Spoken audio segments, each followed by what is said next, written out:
Dear friends, genius शिक्षा YouTube channel पर आपका स्वागत है। फ्रेंड्स, आज के इस क्लास में हम एक बहुत ही बढ़िया इंटरेस्टिंग हिंदी स्टोरी के माध्यम से जो है ना आपको हिंदी पढ़ने का प्रैक्टिस कराएंगे। तो चलिए बिना देर किए हुए आज के इस क्लास को हम शुरू करते हैं। क्लास को शुरू करने से पहले आज के इस क्लास को कर दीजिए लाइक, क्योंकि आप जो है ना बाद में भूल जाते हैं और आप हमारे चैनल पे पहली बार विजिट कर रहे हैं तो नीचे दिए गए लाल बटन को दबाकर चैनल को सब्सक्राइब कर लीजिए और साथ में जो बेल आइकन दिख रहा है ना उसको ऑन कर लीजिए, ताकि मैं जब भी क्लास कराऊंगा तो उसका नोटिफिकेशन डायरेक्ट आपके मोबाइल पर मिलता रहे। तो आइए शुरू करते हैं। तो इंटरेस्टिंग स्टोरी का नाम है चार आने का हिसाब। स्टोरी काफ़ी अच्छी है, आप लास्ट तक जरूर देखिएगा, ठीक है।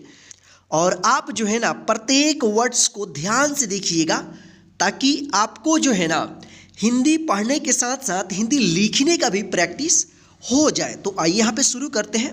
बहुत समय पहले की बात है, चंदनपुर का राजा बड़ा प्रतापी था। दूर दूर तक उसकी समृद्धि की चर्चाएं होती थी। उसके महल में हर एक सुख सुविधा की वस्तु उपलब्ध थी, पर फिर भी अंदर से उसका मन अशांत रहता था।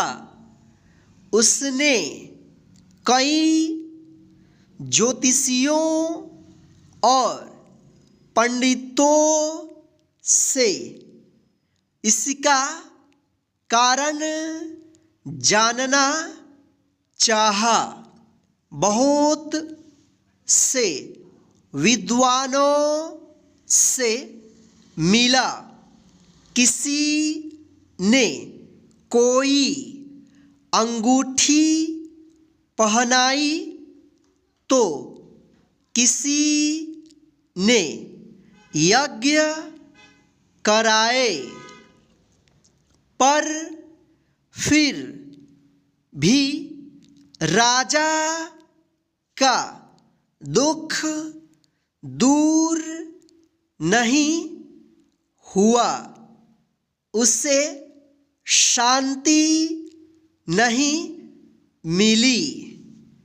एक दिन भेष बदल कर राजा अपने राज्य की सैर पर निकला।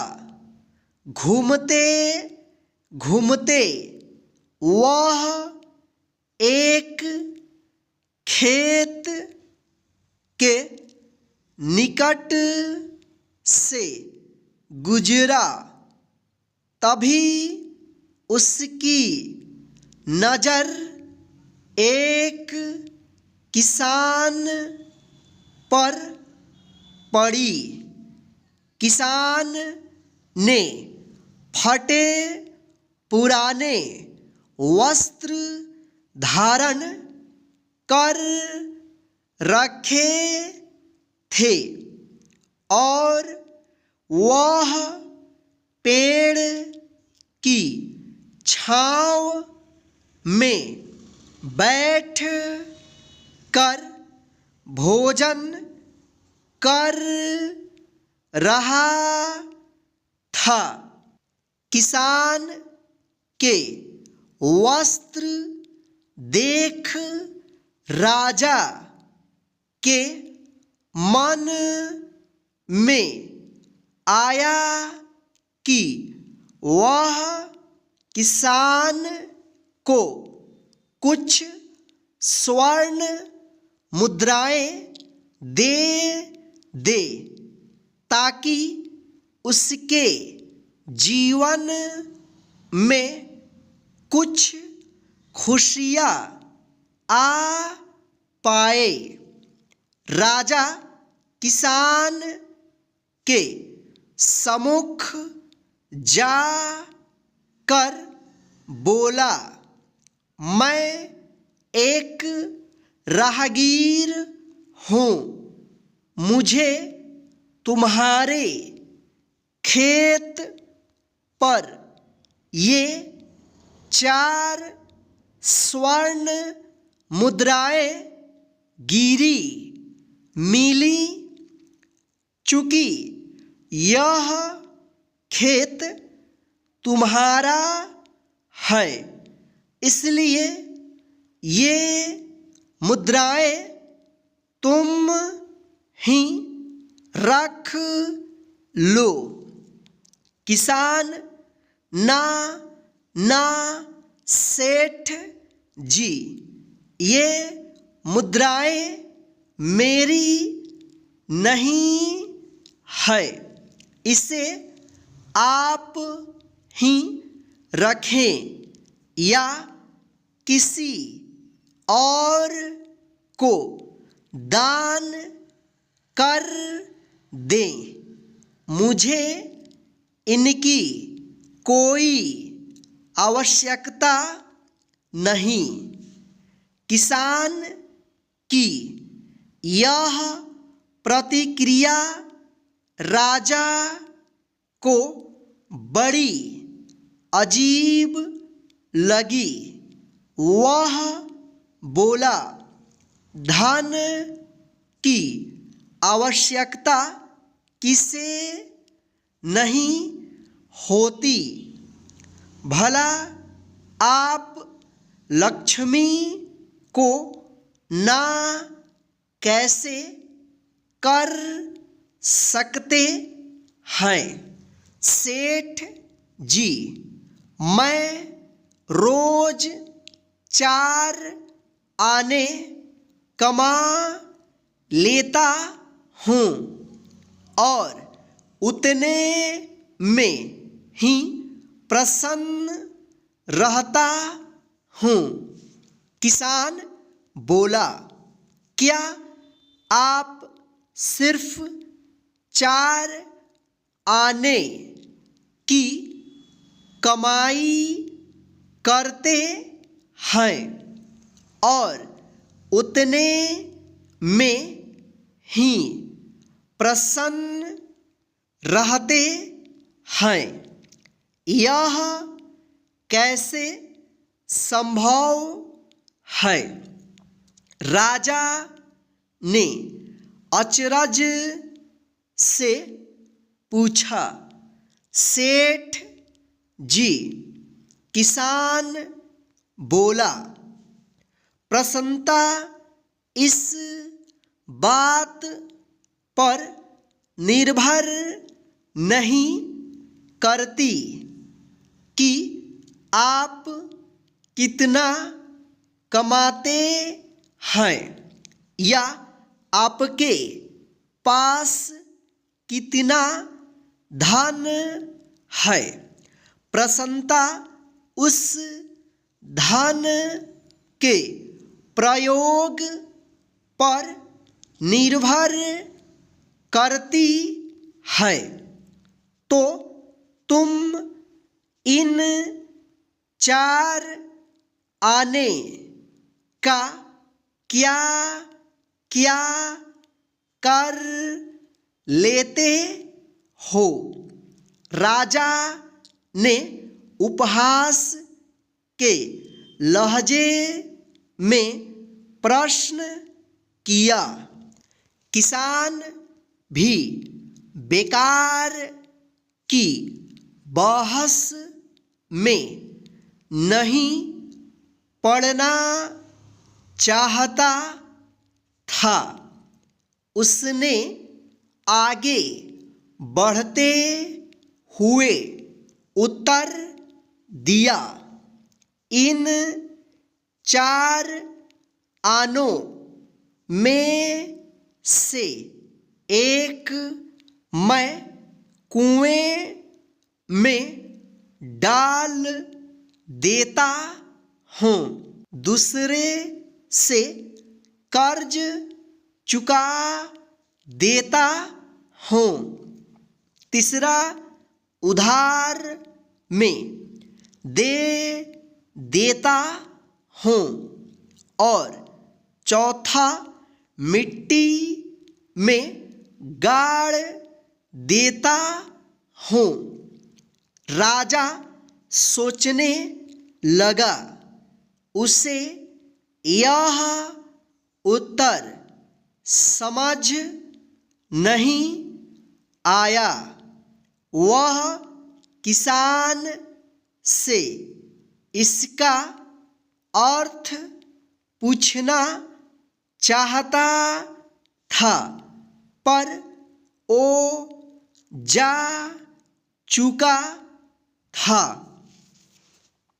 राजा ने अगले दिन ही सभा बुलाई और पूरे दरबार में कल की घटना कह सुनाई और सबसे किसान के उस कथन का अर्थ पूछने लगा। दरबारियों ने अपने अपने तर्क पेश किए, पर कोई भी राजा को संतुष्ट नहीं कर पाया। अंत में किसान को ही दरबार में बुलाने का निर्णय लिया गया। बहुत खोजबीन के बाद किसान मिला और उसे कल की सभा में प्रस्तुत होने का निर्देश दिया गया। राजा ने किसान को उस दिन अपने भेष बदल कर भ्रमण करने के बारे में बताया और सम्मान पूर्वक दरबार में बैठाया। मैं तुम्हारे उत्तर से प्रभावित हूँ और तुम्हारे 4 आने का हिसाब जानना चाहता हूँ। बताओ, तुम अपने कमाए 4 आने किस तरह खर्च करते हो, जो तुम इतना प्रसन्न और संतुष्ट रह पाते हो? राजा ने प्रश्न किया। किसान बोला, हुजूर, जैसा कि मैंने बताया था, मैं 1 आना कुएं में डाल देता हूँ, यानी अपने परिवार के भरण पोषण में लगा देता हूँ।